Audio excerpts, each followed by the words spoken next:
Long ago, in a quiet village surrounded by thick forests and winding rivers, lived a young man named Obinna.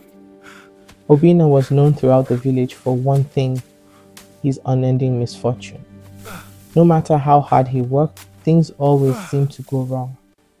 When he farmed, drought destroyed his crops. When he tried trading palm oil in the market, thieves stole his goods. Even when he saved a little money, something always happened that forced him to spend it. Meanwhile, the other villagers prospered. Their farms grew tall with yams. Their goats multiplied. Their homes were filled with laughter. But Obina's small hut remained empty and quiet. People began to whisper, maybe his chi has abandoned him. Maybe he offended the spirits. Each time Obina heard those words, his heart burned with pain. He worked harder than most men in the village, yet he remained the poorest. One evening, after another terrible day in the market where he had lost the little money he had left, Obina walked slowly toward the edge of the village.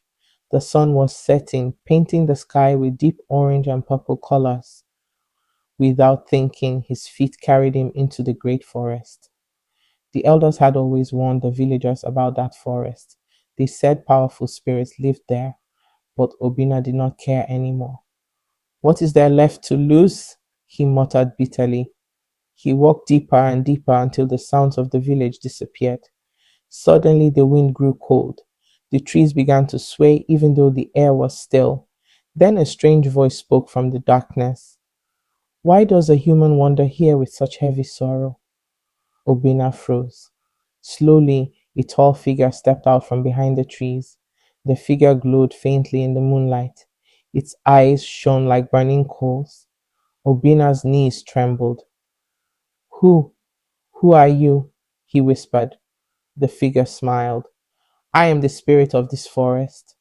Obina's heart pounded so loudly he could barely breathe. The spirit looked deep into his eyes. You carry great frustration. Speak. Tell me what burdens your heart. For a moment, Obina hesitated, but something about the spirit's voice made the words pour out of him. He spoke about his failures, about his empty farm, about the mockery of the villagers, about the feeling that the world itself had turned against him. When he finished, tears had filled his eyes. The spirit listened quietly. Then it spoke. I can give you what you desire. Obina's head lifted instantly. Riches, success, respect. I can change your life overnight. Obina's heart raced. For free? He asked carefully. The spirit laughed softly. Oh, nothing in this world is free. The forest suddenly became silent. Even the insects stopped making noise. There will be a price, the spirit continued. Obina swallowed. What price? The spirit leaned closer. Every year, on the night of the harvest moon, you must bring me something precious from your life. Obina frowned. Precious? Yes, the spirit said. Something you truly value. Obina thought for a moment. If he became rich, he could easily spare something small each year. It sounded like a simple trade, and after years of suffering, the temptation was too strong. I accept, Obina said quickly. The spirit's smile widened. Very well. The wind roared suddenly through the forest. The trees shook violently. Then the spirit raised its hand. From this moment forward, your fortune will change. And just like that, the spirit vanished. Obina stood alone in the dark forest. For a moment, he wondered if it had all been a dream. But the next morning, everything began to change. Obina's farm, once dry and barren, suddenly became the most fertile land in the village. His yams grew larger than anyone had ever seen. Rain fell exactly when his crops needed it.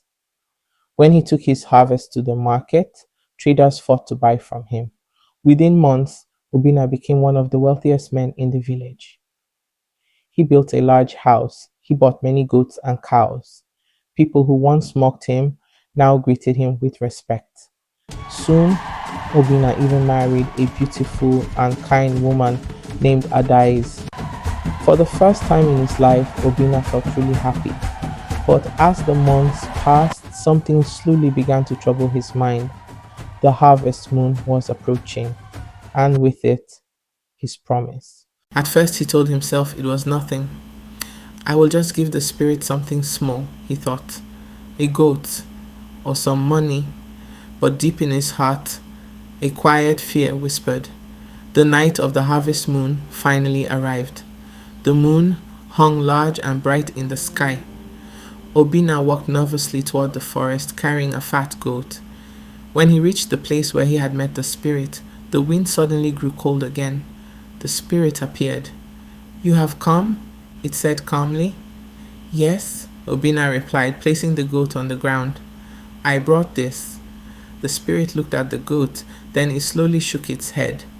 That is not precious to you. Obinna's stomach tightened. What do you mean? The spirit's glowing eyes stared deeply into him. I said you must bring something precious. Fear began to crawl up Obinna's spine. What? What do you want? The spirit spoke softly. Your happiness. Before Obinna could react, the wind howled violently. At that very moment, far away in the village, Adaeze suddenly collapsed. The next morning, Obinna learned the terrible news. His beloved wife had died mysteriously in the night. Obinna's world shattered. He fell to the ground in grief, and suddenly he understood the terrible truth. The spirit had taken the most precious thing in his life. From that day forward, Obinna lived in fear of the next harvest moon. Each year, the spirit returned, and each year, something precious disappeared from Obinna's life. His closest friend died. His wealth slowly vanished. His health weakened. Finally, after many years, Obinna returned to the forest one last time. He was now old, thin, and broken. The spirit appeared again. You have come, it said. Obinna looked up with tired eyes. Yes, I have nothing left.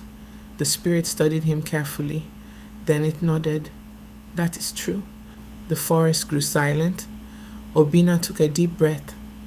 If I could return to the past, he said slowly, I would choose my poor life over this cursed wealth.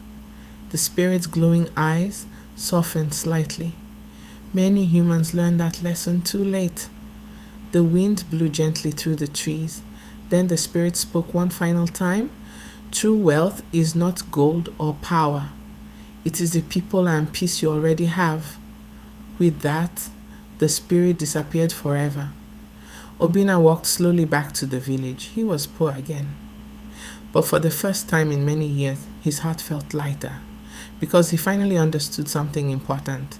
Some prices are far too expensive to pay.